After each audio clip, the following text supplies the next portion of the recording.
प्राचीन समय की बात है। किसी राज्य में एक बड़ा प्रतापी तथा दानी राजा राज्य करता था। वह प्रत्येक गुरुवार को व्रत रखता एवं भूखे और गरीबों को दान देकर पुण्य प्राप्त करता था, परंतु यह बात उसकी रानी को अच्छा नहीं लगता था। वह न तो व्रत करती थी और न ही किसी को एक भी पैसा दान में देती थी और राजा को भी ऐसा करने से मना करती थी। एक समय की बात है, राजा शिकार खेलने को वन को चले गए थे।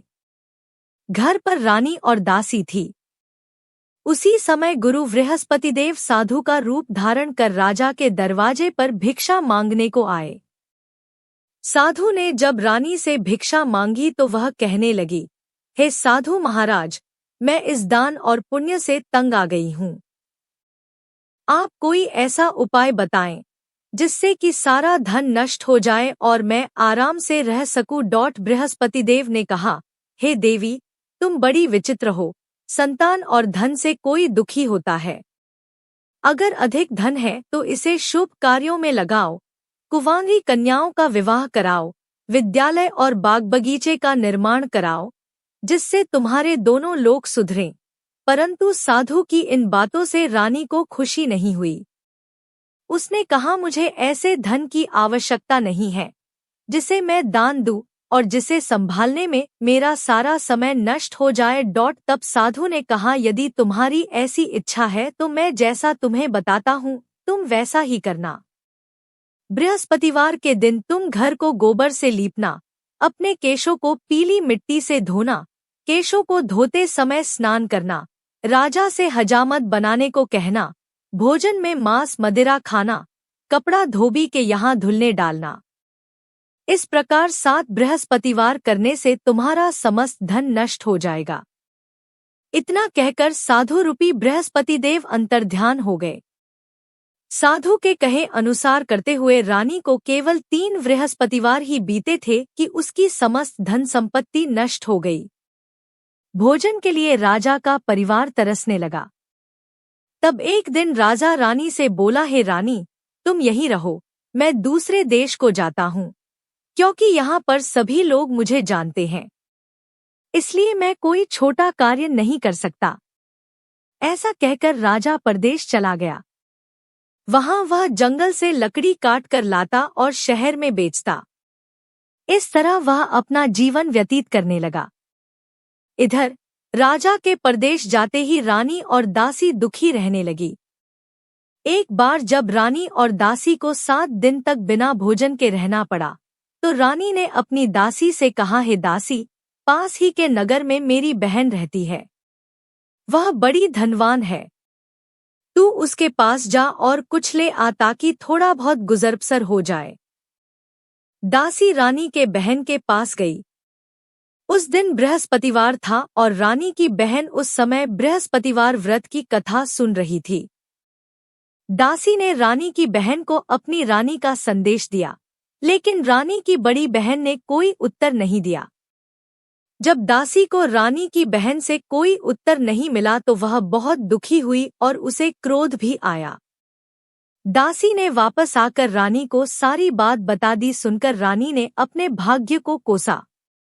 उधर रानी की बहन ने सोचा कि मेरी बहन की दासी आई थी, परंतु मैं उससे नहीं बोली, इससे वह बहुत दुखी हुई होगी। कथा सुनकर और पूजन समाप्त कर वह अपनी बहन के घर आई और कहने लगी, हे बहन, मैं बृहस्पतिवार का व्रत कर रही थी। तुम्हारी दासी मेरे घर आई थी, परंतु जब तक कथा होती है तब तक न तो उठते हैं और न ही बोलते हैं, इसलिए मैं नहीं बोली। कहो दासी क्यों गई थी? रानी बोली, बहन, तुमसे क्या छिपाऊं, हमारे घर में खाने तक को अनाज नहीं था। ऐसा कहते कहते रानी की आंखें भर आई। उसने दासी समेत पिछले 7 दिनों से भूखे रहने तक की बात अपनी बहन को विस्तारपूर्वक सुना दी। रानी की बहन बोली, देखो बहन, भगवान बृहस्पतिदेव सबकी मनोकामना को पूर्ण करते हैं। देखो, शायद तुम्हारे घर में अनाज रखा हो। पहले तो रानी को विश्वास नहीं हुआ, पर बहन के आग्रह करने पर उसने अपनी दासी को अंदर भेजा तो उसे सचमुच अनाज से भरा एक घड़ा मिल गया। यह देखकर दासी को बड़ी हैरानी हुई। दासी रानी से कहने लगी, है रानी, जब हमको भोजन नहीं मिलता तो हम व्रत ही तो करते हैं, इसलिए क्यों न इनसे व्रत और कथा की विधि पूछ ली जाए ताकि हम भी व्रत कर सके। तब रानी ने अपनी बहन से बृहस्पतिवार व्रत के बारे में पूछा। उसकी बहन ने बताया, बृहस्पतिवार के व्रत में चने की दाल और मुनक्का से विष्णु भगवान का केले की जड़ में पूजन करें तथा दीपक जलाएं, व्रत कथा सुने और पीला भोजन ही करें। इससे बृहस्पतिदेव प्रसन्न होते हैं। व्रत और पूजन विधि बतलाकर रानी की बहन अपने घर को लौट गई। 7वें रोज बाद जब गुरुवार आया तो रानी और दासी ने निश्चयानुसार व्रत रखा। घुड़साल में जाकर चना और गुड़ बीन लाई और फिर उसकी दाल से केले की जड़ तथा विष्णु भगवान का पूजन किया। अब पीला भोजन कहाँ से आए, इस बात को लेकर दोनों बहुत दुखी थे।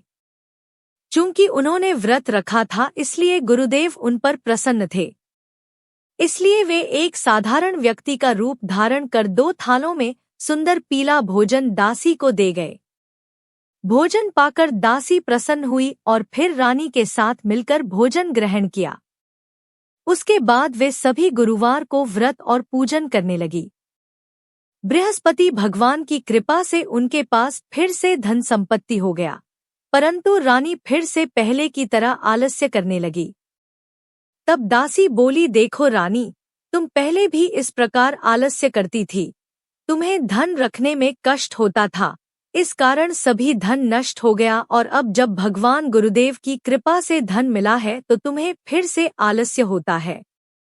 बड़ी मुसीबतों के बाद हमने यह धन पाया है, इसलिए हमें दान पुण्य करना चाहिए, भूखे मनुष्यों को भोजन कराना चाहिए और धन को शुभ कार्यों में खर्च करना चाहिए, जिससे तुम्हारे कुल का यश बढ़ेगा, स्वर्ग की प्राप्ति हो और पितर प्रसन्न हो। दासी की बात मानकर रानी अपना धन शुभ कार्यों में खर्च करने लगी, जिससे पूरे नगर में उसका यश फैलने लगा। गुरुवार को बृहस्पति भगवान का व्रत रखने से घर में हमेशा सुख संपत्ति की बहार रहती है।